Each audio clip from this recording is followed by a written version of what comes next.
Hello everyone, welcome back to our channel English నేర్చుకుందాం. ఈ వీడియోలో మనం మన బాడీ నుంచి వచ్చే కొన్ని శబ్దాలను, ఉదాహరణకి తుమ్మడం, గురక పెట్టడం, త్రాన్పడం లాంటి మరికొన్ని శబ్దాలను ఇంగ్లీష్ సెంటెన్సెస్ ద్వారా నేర్చుకుందాం. మనం చూస్తూనే ఉంటాం కదా, కొందరు నిద్రపోతున్నప్పుడు గురక పెడుతూ ఉంటారు. అలా గురక పెట్టడాన్ని ఇంగ్లీష్లో స్నోరింగ్ అంటాం. ఉదాహరణకి, మా నాన్న ఎప్పుడు నిద్రలో గురక పెడతారు. దీన్ని ఇంగ్లీష్లో My dad always snores when he is asleep. My dad always snores when he is asleep అనాలి. సాధారణంగా మనం దుమ్ములోకి వెళ్ళినప్పుడు కానీ, జలుబు చేసినప్పుడు కానీ తుమ్ములు వస్తాయి కదా, తుమ్మడాన్ని ఇంగ్లీష్లో స్నీజింగ్ అంటాం. ఉదాహరణకి, గదిలో దుమ్ము ఉండడం వల్ల నేను తుమ్మాను. దీన్ని ఇంగ్లీష్లో I sneezed because of the dust in the room. I sneezed because of the dust in the room అనాలి. మనకి గొంతు నొప్పిగా ఉన్నప్పుడు గోరువెచ్చని ఉప్పు నీటితో పుక్కిలించడం వలన ఉపశమనం పొందుతాం కదా, దాన్ని ఇంగ్లీష్లో ఇలా చెప్పాలి. Gargling warm salt water can relieve a sore throat. Gargling అంటే పుక్కిలించడం. Gargling warm salt water can relieve a sore throat. మనకి నిద్ర వచ్చినప్పుడు ఆవులిస్తాం కదా, ఇలా ఆవులించడాన్ని ఇంగ్లీష్లో యానింగ్ అంటాం.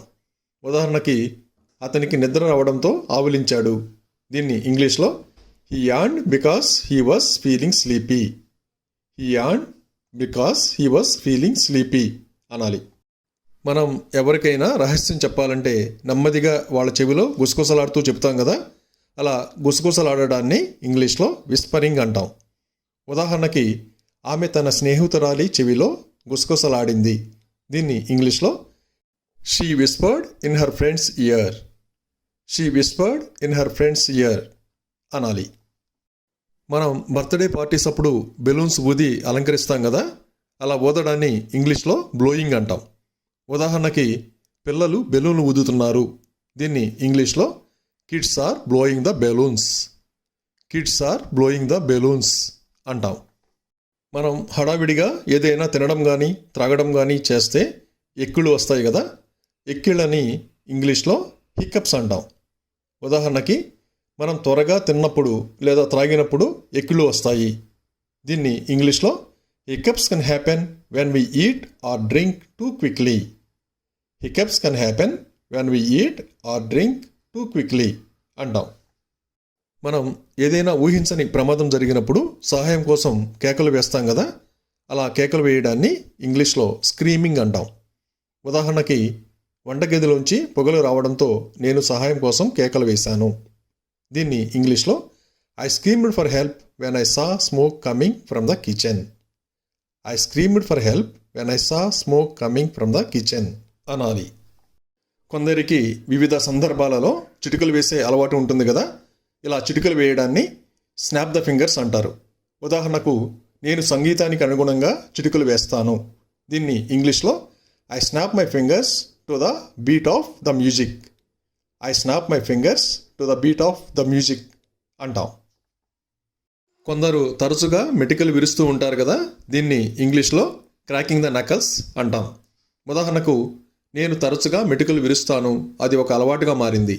దీన్ని ఇంగ్లీష్లో I frequently crack my knuckles, it has become a habit. I frequently crack my knuckles, it has become a habit అంటాం.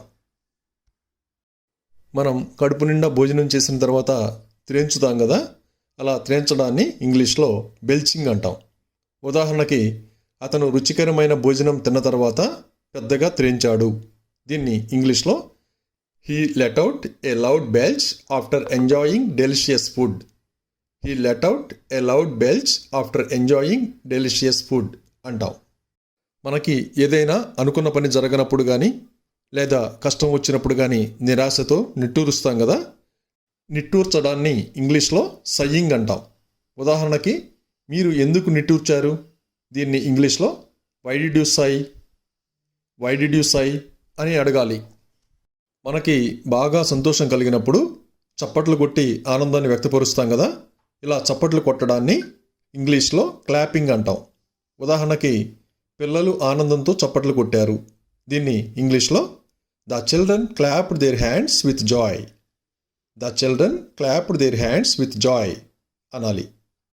మనం ఏదైనా జోక్ విన్నప్పుడు కానీ లేదా సరదా సన్నివేశం జరిగినప్పుడు కానీ నవ్వుతాం కదా, అలా నవ్వడాన్ని ఇంగ్లీష్లో లాఫింగ్ అంటాం.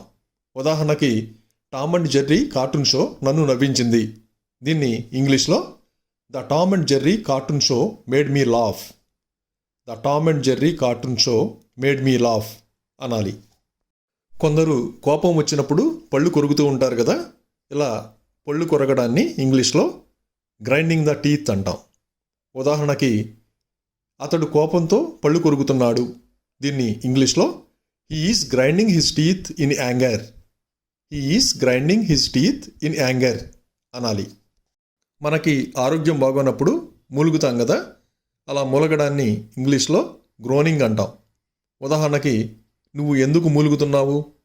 దీన్ని ఇంగ్లీష్లో why are you groaning, why are you groaning అంటాం. ఎవరికైనా ఎక్కువ బాధ కలిగినప్పుడు ఏడుస్తారు కదా, అలా ఏడవడాన్ని ఇంగ్లీష్లో క్రయింగ్ అంటాం. ఉదాహరణకి 2 గంటలుగా పాప ఏడుస్తోంది. దీన్ని ఇంగ్లీష్లో the baby has been crying for 2 hours. The baby has been crying for 2 hours అనాలి. కొందరు ఎక్కువ బాధ కలిగినప్పుడు వెక్కి వెక్కి ఏడుస్తూ ఉంటారు కదా, అలా వెక్కి వెక్కి ఏడవడాన్ని ఇంగ్లీష్లో సాబింగ్ అంటాం. ఉదాహరణకు ఏం జరిగింది? ఎందుకు వెక్కి వెక్కి ఏడుస్తున్నావు? దీన్ని ఇంగ్లీష్లో what happened, why are you sobbing, what happened, why are you sobbing అని అడగాలి. కొందరు ఉత్సాహంగా ఉన్నప్పుడు ఈలలు వేస్తూ ఉంటారు కదా, అలా ఈలలు వేయడాన్ని ఇంగ్లీష్లో విజిలింగ్ అంటాం. ఉదాహరణకు అతను వీధిలో నడుస్తూ ఉల్లాసంగా ఈలలు వేశాడు. దీన్ని ఇంగ్లీష్లో he whistled cheerfully as he walked down the street. He whistled cheerfully as he walked down the street అనాలి. ఒక్కోసారి అజీర్తి సమస్య వలన అపానవాయువుని విడుదల చేస్తూ ఉంటాం కదా, అలా విడుదల చేయడాన్ని ఫాటింగ్ అంటాం. ఉదాహరణకు అపానవాయువు కొన్నిసార్లు జీర్ణ సమస్యలకు సంకేతం కావచ్చు. దీన్ని ఇంగ్లీష్లో farting can sometimes be a sign of digestive issues. Farting can sometimes be a sign of digestive issues అనాలి. Thank you for watching this video. మీ అభిప్రాయాలను కామెంట్స్ ద్వారా తెలియజేయండి. మరిన్ని వీడియోల కోసం ఈ వీడియోని లైక్ చేయండి, షేర్ చేయండి మరియు సబ్స్క్రైబ్ చేయండి. Thank you.